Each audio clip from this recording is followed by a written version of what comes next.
Hello friends, welcome to do practice. तो आज हम पढ़ेंगे क्लास 11th अकाउंटेंसी का चैप्टर 1 का लास्ट टॉपिक क्वालिटेटिव कैरेक्टरिस्टिक्स या attributes of accounting information. Means accounting information के ऐसे कौन कौन से एट्रीब्यूट्स हैं, ऐसे कौन कौन से क्वालिटेटिव कैरेक्टरिस्टिक्स है। मीन्स अकाउंटिंग इन्फॉर्मेशन में कौन कौन से गुण होने चाहिए। जब भी कोई अकाउंटेंट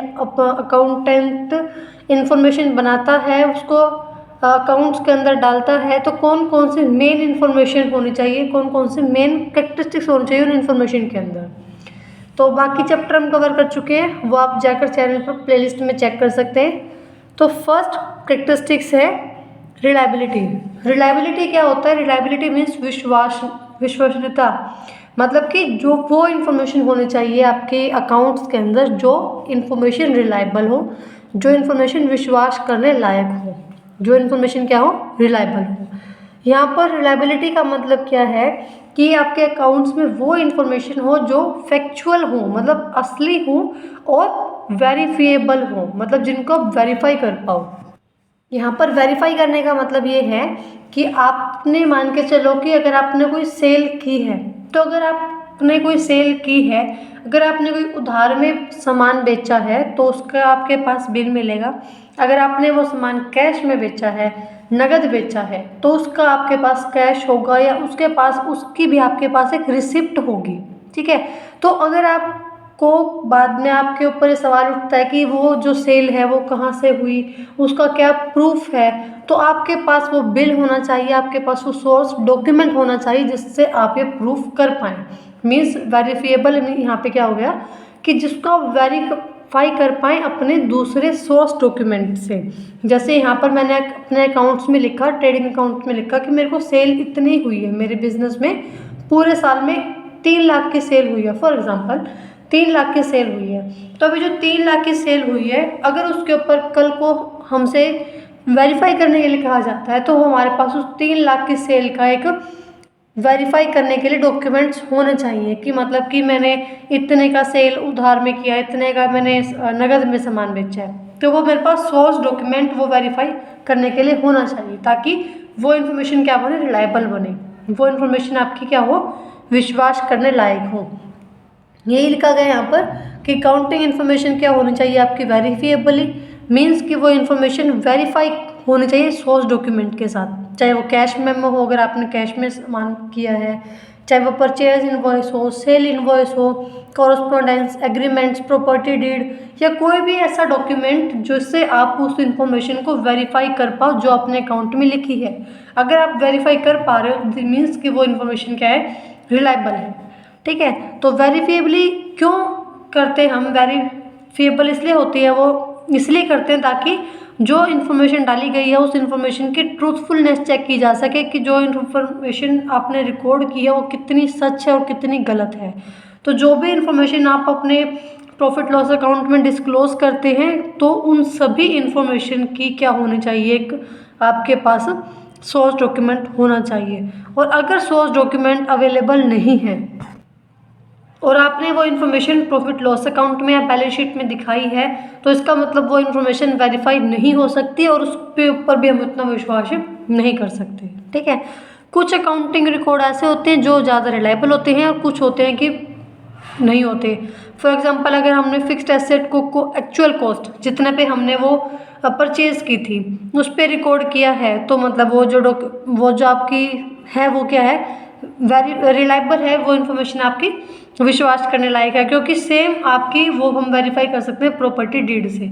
अगर मान के चलो कि मैंने कोई जो है कोई बिल्डिंग परचेज की है, तो जहाँ से मैंने वो बिल्डिंग या कोई सिंपल खाली प्लॉट परचेज किया होगा, तो वो मैं प्रॉपर्टी डीड से वेरीफाई कर सकती हूँ।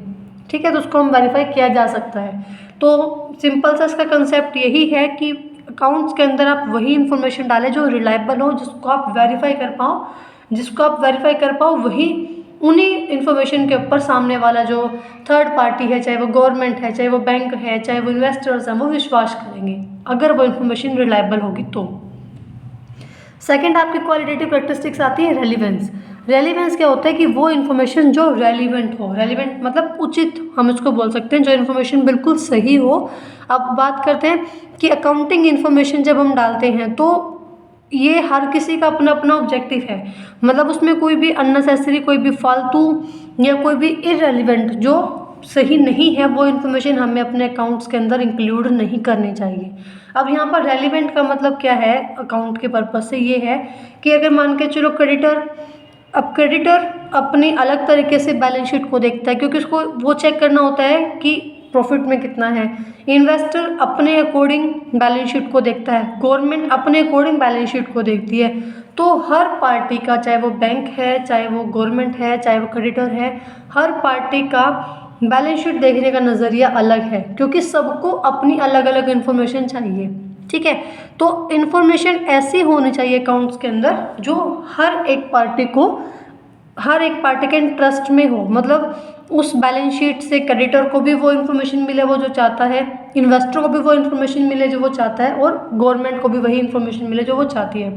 जैसे कि गवर्नमेंट क्या चाहती है, ज़्यादा से ज़्यादा ये देखना कि कहीं कोई लीगल काम नहीं हो रहा, प्लस वो कहाँ से कितना उसको टैक्स ज़्यादा मिल सकता है, कहाँ से उसको सब्सिडी देनी है, या सब्सिडी का प्रॉपर यूज़ हो रहा है नहीं हो रहा, तो गवर्नमेंट वहाँ इन्फॉर्मेशन चाहती है। जैसे एग्जांपल के तौर पे यहाँ पे दिया गया है कि information regarding rate of dividend, वो किसके लिए, रेट ऑफ डिविडेंड कितना है, कम हुआ, ज़्यादा हुआ लास्ट ईयर के कंपैरिजन में, वो किसके लिए रेलिवेंट होगी, उसको कौन मांगेगा, सिंपल सी बात, उसको कौन मांगेगा, इन्वेस्टर मांगेगा। इन्वेस्टर चाहता है कि मैं देखूं कि लास्ट ईयर में कितना डिविडेंड पे कर रहे थे, इस साल कितना डिविडेंड पे करेंगे, उसके अकॉर्डिंग वो अपना फ्यूचर डिविडेंड फोरकास्ट करेगा। ठीक है, सेम अगर हम रिपोर्ट डेटर्स की बात करें तो डेटर्स कितने हैं, कितने नंबर ऑफ डेटर्स हैं, तो वो इन्फॉर्मेशन जो है बैलेंस शीट में होने चाहिए। तो सिंपल सी बात है कि हर एक पार्टी की इन्फॉर्मेशन लेने का नज़रिया अलग है, हर एक पार्टी बैलेंस शीट को अलग अलग नज़रिए से देखती है। तो एक अकाउंटेंट को बहुत ज़्यादा मुश्किल या प्रॉब्लम फेस करनी पड़ती है इस चीज़ के रिगार्डिंग कि उसको कौन सी इन्फॉर्मेशन बैलेंस शीट में डालनी है, क्योंकि बैलेंस शीट के यूज़र्स क्या हैं अलग अलग, और उनकी इन्फॉर्मेशन, उनकी नीड्स भी क्या है अलग अलग।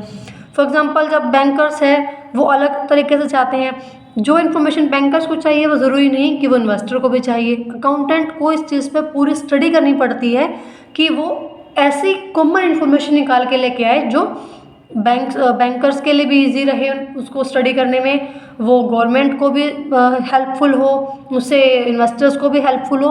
तो वो एक कॉमन इन्फॉर्मेशन फाइंड आउट करता है एक अकाउंटेंट जो हर एक यूज़र्स के लिए रेलिवेंट है, जो हर एक यूज़र्स के लिए क्या है, सही है। जैसे कि कुछ इन्फॉर्मेशन ऐसी होती है लाइक प्रॉफिटेबिलिटी से रिगार्डिंग अगर हम बात करें तो वो हो सकता है कि क्रेडिटर्स के लिए सही है, क्रेडिटर्स के लिए अब जिनको हमने पैसा देना है उनके लिए तो प्रॉफिटेबिलिटी की इन्फॉर्मेशन सही है, बट वो कहीं ना कहीं शेयर होल्डर्स के इंटरेस्ट के लिए हार्मफुल है, क्योंकि फिर वहाँ पर उनको अपना मतलब उनको अपना इंटरेस्ट दिखेगा कि अगर प्रॉफिट कम होगा तो फिर उनको वो आगे प्रॉब्लम रेस करेंगे कंपनी के खिलाफ, और अगर प्रॉफिट ज़्यादा होगा तो उनकी जो रेट ऑफ डिविडेंड है वो भी डिमांड क्या हो जाएगी, ज़्यादा हो जाएगी। तो साथ ही साथ कहीं ना कहीं क्ल्यू मिल जाता है कंपटीटर को कि कितने प्रॉफिट में चल रही है कंपनी, तो मीन्स प्रॉफिटेबिलिटी की कहीं क्रेडिटर्स के लिए दिखाने का फ़ायदा है, साथ ही साथ उसको दिखाने का नुकसान भी है for share holders and competitors. तो ये हमारा डिपेंड करता है। इसके लिए एक जो अकाउंटेंट होता है हमारा वो बिल्कुल ऐसे कंसेप्ट फॉलो करता है जो ट्रूथ हो, मतलब सही हो, सच्चे हो, जस्टिस हो, और उन इन्फॉर्मेशन में फेयरनेस हो, और ऐसे कॉमन कंसेप्ट, ऐसे कॉमन इन्फॉर्मेशन हम अपनी बैलेंस शीट में, हम अपने फाइनेंशियल स्टेटमेंट्स में डालें जो सब यूज़र्स के लिए क्या हो, हेल्पफुल हो, जिससे सब यूज़र्स को अपनी नीड्स के अकॉर्डिंग इन्फॉर्मेशन मिल सके। थर्ड आती है हमारी अंडरस्टैंडेबिलिटी। अंडरस्टैंडेबिलिटी क्या होता है कि अंडरस्टैंडेबिलिटी मीन्स समझने लायक। इसमें सिंपल सा मतलब हो समझने लायक कि अकाउंटिंग इन्फॉर्मेशन इस तरीके से प्रेजेंट होने चाहिए, इस तरीके से आप उनको दिखाओ बिल्कुल सिंपल और लॉजिकल मैनर में, ताकि वो हर एक यूज़र, चाहे वो इन्वेस्टर है, चाहे वो लेंडर है, या वो एम्प्लॉयज़ है, वो गवर्नमेंट है, हर एक यूज़र एक्सटर्नल और इंटरनल, हर एक यूज़र उसको ईजिली अंडरस्टैंड कर पाए, उसको ईजिली समझ पाए। अब मान के चलो एक पर्सन जो सिंपल है और उस ही कंपनी का एम्प्लॉय है, ठीक है, बट उसके पास प्रॉपर नॉलेज नहीं है अकाउंटिंग टर्मिनोलॉजी की कि जो है डेप्रिसिएशन क्या होता है, या फिर सिंपल जो हमारी टर्मिनोलॉजी है उसके पास उसकी नॉलेज नहीं है कि फिक्टिशियस एसेट्स क्या होती हैं। तो इस तरीके से हमें अपने अकाउंटिंग इन्फॉर्मेशन को दिखाना चाहिए कि जिसके पास अकाउंटिंग टर्मिनोलॉजी की इन्फॉर्मेशन नहीं है वो भी उनको ईजिली अंडरस्टैंड कर पाए विदाउट मच एफर्ट, बिना कोई खास डिफ़िकल्टी के उसको वो जो इन्फॉर्मेशन है वो उनको ईजिली समझ पाए। तो अगर मान के चलो अब कुछ हमें एक्स्ट्रा या फिर ऐसा इन्फॉर्मेशन डालनी है जो कहीं ना कहीं एक्सप्लेन करनी पड़ सकती है, तो वो जनरल टॉपिक जो हमें एक्सप्लेन करने पड़ सकते हैं कि हमने कौन सा डेप्रिसिएशन मेथड लिया है, कौन सा हमने वैल्यूएशन मेथड लिया है इन्वेंट्री के लिए, या क्या एक्स्ट्रा ऑर्डिनरी गेन होते हैं, क्या एक्स्ट्रा ऑर्डिनरी लॉसेस हैं, उन सब की हमें कंटीजेंट लायबिलिटी क्या है, उनका डिस्क्रिप्शन, कौन सा रिजर्व हमने जो है दिखाया है, फिर कौन सा रिजर्व हमने यूज़ किया है, तो वो सभी के सभी जो हमारे यूज़ होंगे बैलेंस शीट में उनको हम एक छोटा सा नोट्स बना के बैलेंस शीट में या फिर छोटा सा नोट्स बना के उनको हम साथ ही साथ प्रोवाइड करें ताकि वो इजीली उनको समझ पाए। तो सिंपल सा कंसेप्ट है कि उनको समझाना है हर तरीके से, जिनके पास नॉलेज ना हो वो भी बैलेंस शीट को समझ पाए। इस तरीके से हमें बैलेंस शीट को रिप्रेजेंट करना है, इस तरीके से हमें इन्फॉर्मेशन को प्रेजेंट करना है। लास्ट और fourth one is comparability. Comparability क्या होता है, मीन्स कंपेयर करना, जिसको आप कंपेयर कर पाओ। अब कंपेरेबिलिटी क्या है कि बहुत ज़्यादा यूजफुल क्वालिटी है अकाउंटिंग इन्फॉर्मेशन की। कंपेरेबिलिटी क्या होता है, जिसमें आप इस साल के इन्फॉर्मेशन को लास्ट ईयर की इन्फॉर्मेशन से कंपेयर कर सकते हो कि मैंने इस साल कितनी सेल की है, मैंने लास्ट ईयर कितनी सेल की थी, मैंने इस साल कितनी प्रॉफिट कमाया है, लास्ट ईयर कितना प्रॉफिट कमाया था, इस साल मेरा जो है कैसा रहा है जो है परचेज, या कैसा रहा है मेरा सप्लाई चेन, लास्ट ईयर कैसा था, इस साल कुछ इम्प्रूव हुआ है नहीं हुआ। तो ओवरऑल हम क्या करते हैं, करंट परफॉर्मेंस को कंपेयर करते हैं लास्ट ईयर से या पास्ट परफॉर्मेंस से हम क्या करते हैं, उनको कंपेयर करते हैं। बट उसके लिए ये एक शर्त कह सकते हैं हम, सिंपल सी बात, कि कंपैरिजन सिर्फ तभी पॉसिबल है जब अलग अलग जो फर्म हैं या अलग अलग जो फर्म है सेम इंडस्ट्री की, वो सेम अकाउंटिंग प्रिंसिपल फॉलो करें, तभी आपका कंपैरिजन क्या होगा, हो सकता है। क्योंकि कंपैरिजन से आपके स्ट्रॉन्ग और वीक दोनों ही पॉइंट निकल के आते हैं। फॉर एग्जांपल अगर हम कोई एक कंपनी है, अगर वो ये चेक करते हैं कि मेरी लास्ट ईयर की जो सेल है वो मेरी थी 5 लाख और मेरी इस साल की जो सेल है वो मेरी है 6.5 लाख, तो मीन्स कि मैंने लास्ट ईयर के कंपैरिजन से ज़्यादा सेल की है, ज़्यादा प्रॉफिट कमाया है, तो वो अपने आप स्ट्रॉन्ग और वीक पॉइंट छाटेगी। मीन्स कि मेरा क्या स्ट्रॉन्ग पॉइंट था, किस वजह से मेरी सेल इंक्रीज हुई है, ताकि मैं उसको नेक्स्ट ईयर भी अप्लाई कर सकूं। तो कंपैरिजन बहुत ज़्यादा ज़रूरी है। अगर आपको एग्ज़ाम भी देते हो, सिंपल एग्ज़ाम अगर हम दें, कॉम्पिटिटिव एग्ज़ाम, तो वहाँ पर भी हम डिस्कस करते हैं ये कि लास्ट ईयर मैंने किस सब्जेक्ट में मेरी कमी थी, इस साल मैं वो कमी ना करूं। लास्ट ईयर मैंने कौन सा पार्ट छोड़ा था, लास्ट ईयर मेरा कौन सा पार्ट वीक था, जो मैं इस बार स्ट्रॉन्ग करूं। तो कंपैरिजन ज़रूरी है ताकि आप अपना स्ट्रॉन्ग और वीक पॉइंट निकाल सको। बट वो सिर्फ तभी पॉसिबल है जब आप सेम अकाउंटिंग प्रिंसिपल फॉलो करते हैं। फॉर एग्जाम्पल अगर हम बात करें कि जो डेप्रिसिएशन है, अगर आपने डेप्रिसिएशन लास्ट ईयर कुछ अलग ही मेथड लगाया था चार्ज करने का और इस ईयर आप अलग ही मेथड लगा रहे हो डेप्रिसिएशन चार्ज करने का अपने बैलेंस शीट, अपने एसेट्स के ऊपर, तो अगर अलग अलग मेथड आप चार्ज करोगे तो फिर कंपैरिजन नहीं होगा।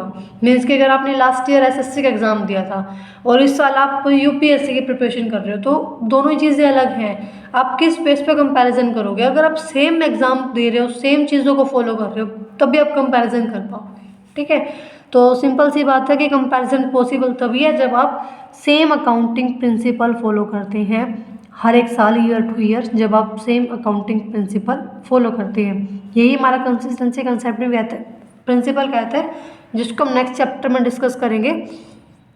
तो यही था हमारा टॉपिक कि सेम अकाउंटिंग प्रिंसिपल, मतलब अगर आपको अलग अलग आपकी फर्म है, सेम इंडस्ट्री की 2 फर्म है, अगर 2 फर्म भी कंपैरिजन कर सकती हैं अगर उन्होंने सेम प्रिंसिपल फॉलो किए हैं। कोई ए कंपनी, एक ए फर्म है और एक ए बी फर्म है, तो ए फर्म बी फर्म से तभी कंपैरिजन कर सकते हैं जब उन दोनों ने सेम प्रिंसिपल फॉलो किए हैं। ठीक है।